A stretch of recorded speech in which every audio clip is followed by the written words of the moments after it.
안녕하세요. 자, 오늘 형소법 문제는 법원직, 국가직이군요. 국가직 문제, 피해자적 변호 사건 관련된 문제 좀 보겠습니다. 자, 피해자적 변호 사건의 설명으로 옳은 것만을 모두 고른 것은 그랬네요. 자, 피해자적 변호 사건과 다른 사건을 병합하여 심리하는 경우에 변호인의 관여 없이 공판 절차를 진행한 위법은 피해자적 변호 사건이 아닌 다른 사건 법원에 미치느냐 미치지 않느냐. 미칩니다. 미치지 않는다고 하셨는데 이게 무슨 얘기냐면요. 자, 두 개 사건을 병합해서 심리를 했어요. 이렇게 A 사건하고 B 사건하고 두 개를 했는데 요거는 피해자적 변호 사건이었습니다. 이거는 형이 단기 1년이 넘어갔어요. 근데 이건 피해자적 변호 사건이 아니었어요. 근데 법원이 피해자적 변호 사건이 있음에도 불구하고 변호인이 없이 재판했습니다. 변호인 없이 재판하면 피해자적 변호 사건에서는 변호인 없이 이루어졌던 재판 절차는 전부 무효입니다. 그때 이것만 무효냐 이것도 무효냐 이 문제가 생기는 거예요. 근데 어차피 병합에서 같이 심리가 이루어졌기 때문에 전부 무효예요. 전부요. 이것까지 같이. 얘는 피해자적 변호 사건 아니더라도 어차피 병합해서 같이 재판이 진행됐었기 때문에 변호인 없이 이루어졌던 것은 피해자적 변호 사건이 아닌 다른 사건 얘죠. 얘도 역시 다 그래서 다 무효가 돼버립니다. 그래서 다 무효다. 그래서 미치지 않는다가 틀린 겁니다. 그 위법은 여기에도 미쳐요. 그거 하나 하시면 되고. 자, 그 다음에 두 번째입니다. 피해자적 변호 사건에서 항소법원이 국선변호를 선정하고 피고인과 그 변호인에게 소송기록 접수 통지를 한 다음 피고인이 새로이 사선변호인을 선임함에 따라 국선변호의 선정을 취소한 경우 항소법원은 사선변호인에게 통지를 다시 해야 되느냐의 문제입니다. 이거. 자, 이게 최근에 나와서 지금 이 판례가 나오면서 지금 전직렬에 지금 다 출제가 되고 있는데요. 원래 여러분 국선변호의 피해자적 변호 사건에서는 변호인이 반드시 있어야 되는 거 아시죠? 변호인이 반드시 있어야 되는데 국선변호를 한번 선정했다가요.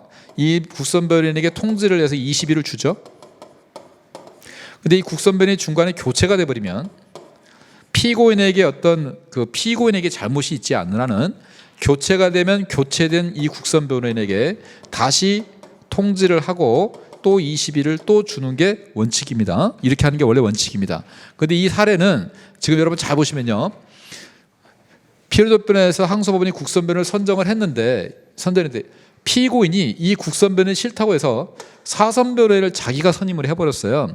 그럼 사선변호인이 선임이 됐기 때문에 굳이 국선변호인이 있을 필요가 없는 거죠. 그래서 국선변호인 선정이 취소가 됐습니다.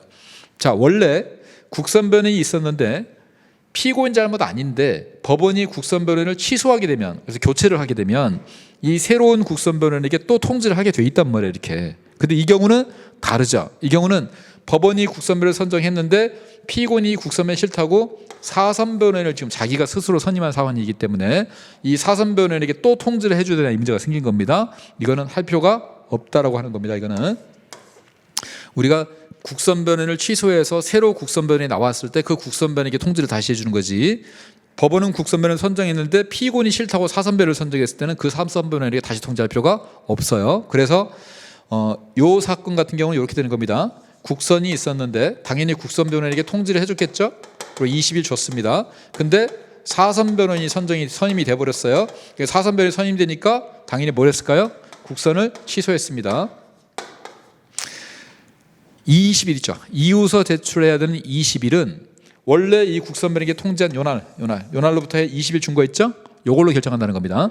이렇게 다시 사선을 선임하거나 취소했다고 해서 다시 통지를 하지 않는다.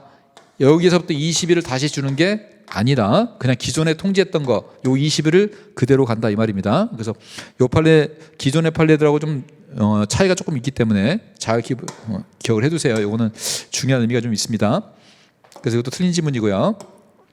디귿번 피해자적 변호 사건의 항소심에서는 원심법원이 피고인 본인의 항소 유서 제출 기한 경과 후 국선변호를 선정하고 그에게 소송기록 접수통지를 하였으나 국선변호인이 법정 기간 내에 항소 유서를 제출하지 아니한 경우, 자, 아까 판례하고 다른 점을 잘 보세요.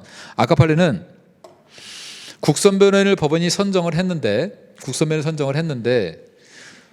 피고인이 국선변호는 싫다고 사선변호를 선임해버린 사안이죠. 근데 요거는 국선변호를 선정했는데 국선변호인이 이유서를 제출하지 않았습니다. 그럼 이유서를 제출하지 않았을 때 피고인의 잘못이 없대요. 그럼 피고인의 잘못이 없게 되면 법원이 다시 국선변호를 취소하고 새로운 국선변호를 다시 선정해 줍니다. 그럼 이때는 어떻게 돼요?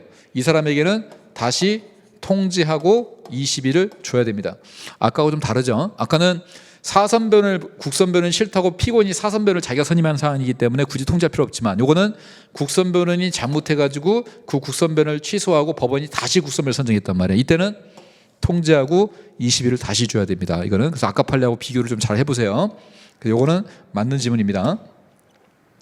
자, 그 다음에 필요적 변호 사건이라 하여도 피고인이 재판거부의 의사를 표시하고 재판장이 허가 없이 퇴정한 후 변호인마저 이에 동조해 퇴정해버리면, 자, 우리 재판거부하고 퇴정하면 우리 대법원이 불출석 재판을 인정을 하죠. 따라서 출석하지 않은 상태에서 증거조사를 할 수밖에 없는 때는 불출석 재판이 가능하기 때문에 불출석 재판이 가능할 때는 증거동의까지 간주시켜버리는 게 우리 대법원의 입장이죠. 그래서 요거는 맞습니다. 그래서 우리 요 문제는 가나 다라 4개 중에 1번에 미치지 않는다가 틀렸고요. 요거는 통지 다시 해야 된다가 틀렸죠. 문제가 옳은 것을 고르는 문제니까 다하고 라를 고르는 것이 되겠죠. 답은 3번이 되겠습니다. 자, 수고했습니다.